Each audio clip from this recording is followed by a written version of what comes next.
Hi guys, it's Ashley or Ashy Cutie.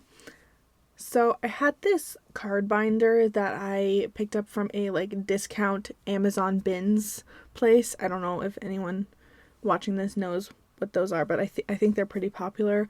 And I had only picked it up at the time because it was like $7 day or whatever, and it was a lot cheaper than any of the other card binders I'd seen online.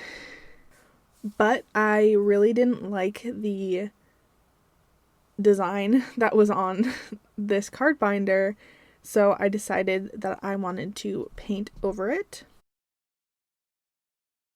So I started off with a digital mock-up concept for what I wanted to paint. I wasn't quite sure if this would be possible with the acrylic paint I was going to use, because I wasn't really sure what else I could use besides acrylic paint that it would end up being durable. I wasn't quite sure I was going to be able to achieve it with acrylic paint because I'm not very experienced with the wetter type of mediums. For the most part, I use traditional art. I use markers primarily, and I'm not very experienced with acrylic paint or even watercolors. To start off, I used spray paint. It's actually the same exact color as the card binder started out with, basically, but I obviously wanted to cover up the design, and I felt like that was the most efficient way to do that. It just gave me a flat color to start off painting this binder. And then next I went in with a white paint pen and some more white paint, and I blocked out the white stamp shape that's in the background. The design that I had concepted had a lot going on, so it was a little intimidating. To be able to get a better idea of the layout, I went in and blocked out the rectangle square shapes just so I had a better sense of the spacing for the layout. I'd used pencil for this, but in hindsight, I probably should have just went in with a paint pen and done this, but you live and you learn.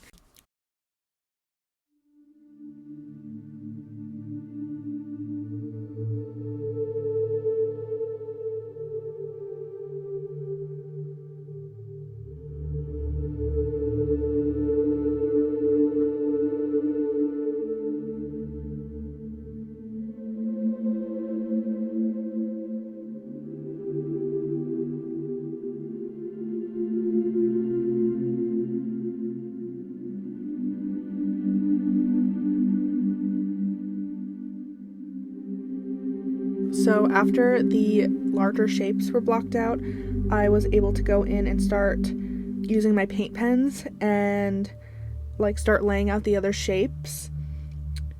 From there, it was just a lot of going back and forth and adding details. I tried to keep the color palette somewhat cohesive.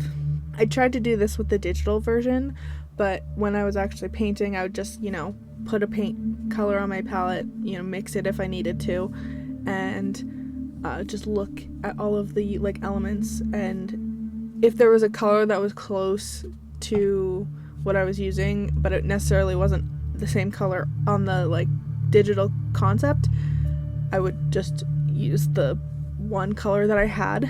The paint pens were really my saving grace for this project. They had let me achieve so much more detail without having to deal with mixing paint colors, and they had more control than the acrylics did. Basically, I just went back and forth until I had filled in all of the details and I was satisfied with the design.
So there's a lot going on with this design, and you might be wondering like why I picked these things for this design.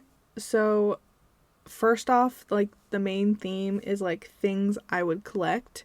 So references to like media, like video games or anime that I like care about significantly. The heart in the on the cover that says Heart of the Cards, that's a reference to Yu-Gi-Oh! Obviously, I don't collect Yu-Gi-Oh! But I did watch the anime when I was little. Not little, but a teenager, preteen. And then, like, a lot of the, like, other elements are, like, just motifs I use in my art, like the mushroom or the strawberry or the coins or the feathers. That's just a lot of stuff I include in my art sometimes. And lastly, there are a couple references to like my stories, like the Polaroid on the back is a reference to I have a story that has its own deities, and they have like a sacred meeting place, and that's the Polaroid. The flower is a reference to that as well. The little star creature above the Polaroid is actually one of my characters named Bol. Bol. Bol. I don't know. I think I must have shown him on the channel before. But and then lastly, I think the last reference to the egg is a reference to one of my other like creation stories. And then I think the last one is the Visit QTK stamp. QTK stamp is that's my Animal Crossing island. So technically it's a video game reference, but it's like my own personal video game reference, and I kind of have like a story about it. So and then the like sprinkles and the sparkly stuff that I added at the end is also something I include in my art. I really, really like the design. It's really special to me. It's like a reference to like my creations, my art.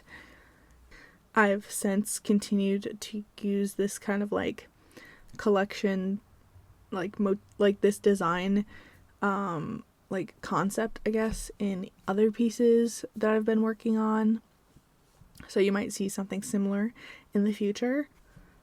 Once I was finished with the painting, I just used clear like sealant spray paint and went and sprayed it to protect the design. It's obviously not perfect because it's handmade, but it's really special to me. Right now it's mostly full of this artist that I follow's My Hero Academia trading cards, Puppy Olay. I just said that wrong, I'm sure.